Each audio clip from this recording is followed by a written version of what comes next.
Good day, grade 7 students. This is Miss Michelle Joy, and I am your social studies teacher. We are now on our week 3 for our online learning discussion.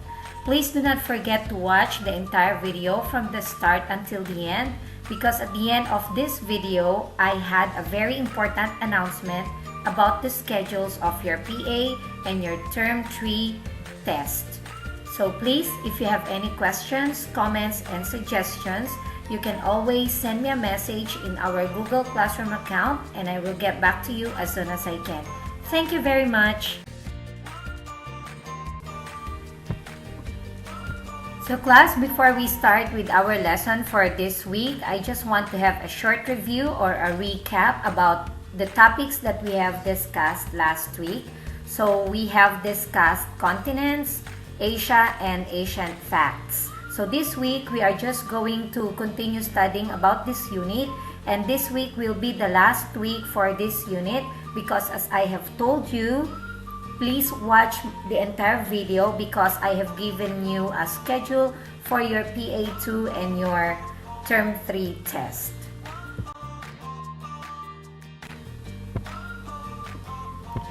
So class, for this week, of course, our subject is social studies, and this week we have 4 topics, and these topics are the following. The first one, countries in Asia. The second one, physical geography of Asia. The third one, geographical features of Asia, and the last one, we have climate. Okay, so we are now going to read the words that we will be encountering in our next slide. Now class, you can always repeat after me so you can still practice your speaking skills and your reading skills even if you are just studying in front of your computers or on your mobile phones. So let's start reading now. Letter A, country. Letter B, capital city. Letter C, physical. D, geography. E, features. F, mountain ranges. G, plateau. H, polar region. I, temperate region. And J, tropical region. Now, if there are words that you do not understand, please open your dictionaries and look for the meaning of these words for better understanding. So class, let us read about the countries and capitals of Asia. Afghanistan, Kabul. Azerbaijan, Baku. Bahrain, Manama. Bangladesh, Dhaka. Thailand, Bangkok. Turkey, Ankara. Turkmenistan, Ashgabat. United Arab Emirates, Abu Dhabi. Uzbekistan, Tashkent. Vietnam, Hanoi. Yemen, Sana'a.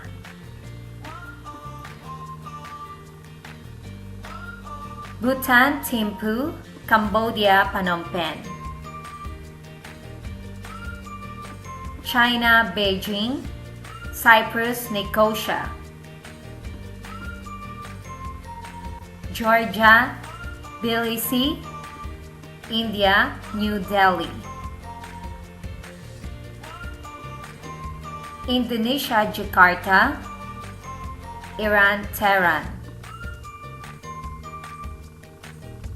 Russia, Moscow. Saudi Arabia, Riyadh. Singapore, Singapore City. South Korea, Seoul. Sri Lanka, Sriwijaya Wardene Kotte. Syria, Damascus. Taiwan, Taipei.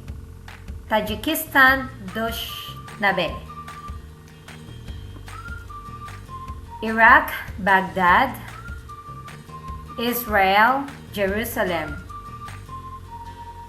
Japan, Tokyo. Jordan, Amman. Kazakhstan, Nur Sultan. Kuwait, Kuwait City. Myanmar, Naypyidaw. Nepal, Kathmandu. North Korea, Pyongyang. Oman, Muscat. Pakistan, Islamabad. Palestine, Jerusalem. Philippines, Manila. Qatar, Doha. Lebanon, Beirut. Malaysia, Kuala Lumpur. Thank you.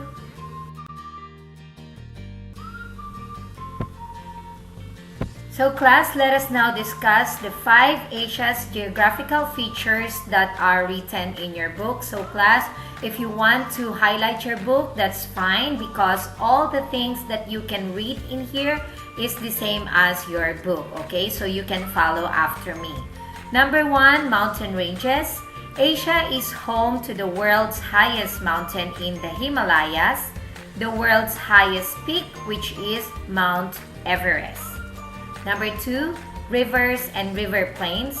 Many world's major rivers are in Asia, the Ganges in India, and the Mekong in Southeast Asia. The third one, deserts, are very dry area with little vegetation. Asia has many, the Syrian desert and the Gobi desert. So at the left side of your monitor class, you can see images of mountain ranges, rivers and river plains, and also desert. Now let's proceed to number 4 and number 5. So next one class, we have here volcanoes. Asia has both inactive and active volcanoes like Mayon volcano in the Philippines and Mount Fuji in Japan, okay? So in here, you can see at the left side of your monitor an image of a volcano. Okay, and the last one, we have plateau. It is a flat area on top of high land. Asia has many. The Tibetan Plateau in the Central Asia. This is Earth. Maybe you've heard of it. I sure hope so because you live on one of its 7 continents. The largest of all the continents is Asia. Asia makes up 1/3 of all the land on Earth. You'll experience all types of weather if you travel here, with the wide range of climate regions. In Southeast Asia, you'll need a bathing suit on the beaches of the Philippines and an umbrella for the tropical heat and rain in Vietnam. But bundle up when heading north to Siberia to survive the Arctic winds and snow. Then, gear up and head to Nepal to climb the highest point in the world, Mount Everest. Over 29,000 feet above sea level, Mount Everest is still growing, nearly 1/4 inch each year. On the other side of Asia, in Israel and Jordan, here you'll find the lowest point on dry land, the Dead Sea. It's over 1,000 feet below sea level. It's so salty, you float on the water like a rubber ducky. After some rest and relaxation, set off to see some of the most legendary animals of the world. Giant pandas, king cobras, the Komodo dragon, the Asian elephant, and tigers. Wild orangutans are only found in Asia on the islands of Borneo and Sumatra. Thousands of species are spread across this massive continent, but it's also home to humans. Over 4 billion of them. That's right, that's a billion with a B. Asia has more people than all of the other continents combined. They're living in over 40 countries. 2 of its largest countries are China and India, with populations of over 1 billion people. That's a lot of people. Of the 10 largest cities in the world, Asia has 7 of them. Of the 10 tallest buildings in the world, Asia has 9 of them. Of the 10 largest shopping malls in the world, Asia has all of them. From western Turkey to the eastern tip of Russia, the largest continent spans nearly half the world. It's filled with some of the most unique sights, beautiful landscapes, and amazing wildlife that can only be found in Asia.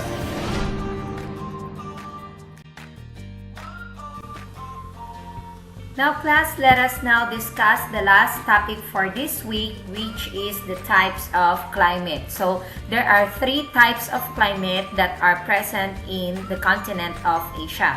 Number 1 is polar region. So polar region, very low temperature, very little rain, and below 250 millimeter a year. Number 2, temperate region, low to moderate temperature, moderate annual rainfall, and 300 millimeter to 1000 millimeter. And the last one, we have tropical region, high temperature all year, high annual rainfall, and above 1000 millimeter. So at the left side of the monitor, this one class, are images of the different types of climate. So number 1, we have polar region, freezing cold, like you cannot stay there for a long time to live, like the Antarctic region. You cannot live there, only scientists go there to study about the place. Okay, so no human being can live there for life. Okay, number 2, we have here temperate region. So it's a moderate temperature class. And the last one, tropical region. These regions are very common in the countries very near the equator. So now we are going to discuss Asia's climate. Okay, so different types of climates are found in Asia because of the following. So we have 4 reasons. Number 1, its size and location to the equator. So Asia is the biggest continent, and some of the countries are very near the equator and some other countries are very near the Arctic region, okay, which is very cold. So we have the complete seasons of the year, which is the summer, winter, spring, and autumn or fall. Number 2, distance from the sea of some area. Number 3, high mountain ranges and plateau in the central part of Asia. And the last one, wind and monsoons. So class, we now come to the end of our discussion for this week. So I'm just going to summarize the lesson that we have discussed. So you can see here, take notes. So number 1, countries in Asia. So if you want to know more about the countries of Asia, you can always search in your YouTube, or you can always search in the Google Chrome. Okay. Number 2, physical geography of Asia. Number 3, geographical features of Asia. And number 4, different climates of Asia. So class, I'm sure this year you are very, very happy because I'm not going to give you anything to answer or anything to do. But I did not give you activity because I have a very important reason for that. So what is that reason? So in the coming 2 weeks of our online class, you have a schedule for your PA2 and Term 3 test, in which in here I give you the schedule and the guideline, what you're going to read, and when is PA2 and Term 3 is going to happen. So what to read for PA2? So Unit 2 Asia, so all about Unit 2. So what to read for Term 3 test? So Unit 1 Introduction to Geography and Unit 2 Asia. When to do PA2 and Term 3 test? So PA2 will be on Monday, that will be January 25 at 2 to 3 p.m. our schedule. And take note that PA2 is 10 points only. 1 check is equals to 1 point, meaning I give you 10 questions for 10 points. So the passing score 5 points to 10 points, and you're going to have retest if you get 0 to 4 points. Now, for Term 3 test, that will be on February 1st, Monday, 2 weeks from now at 2 to 3 p.m., the same schedule as our social studies. So remember that Term 3 test is 30 points. 1 check is equals to 1 point, meaning I give you 30 questions for this one. So passing score is 14.5 points to 30 points, and retest is 0 to 14.4 points. Okay, so also we have a schedule for retest if you fail the test or PA1 or PA2. So retest for Term 3 test or PA1 and PA2 will be on February 8th. That will be on Monday, the same time, 2 to 3 p.m. for our social studies time. Now, take note. Type "noted, Miss MJ" at the comment section after you read this, because it is the only way that I will know that you read the schedule, this guideline, and you have understood what you are going to do. So, thank you very much. So class, we now come to the end of this online learning discussion for week 3. Congratulations, because yes, you did it. And see you again online. And bye for now. And I hope to see you the soonest. Stay safe and stay positive. Thank you very much.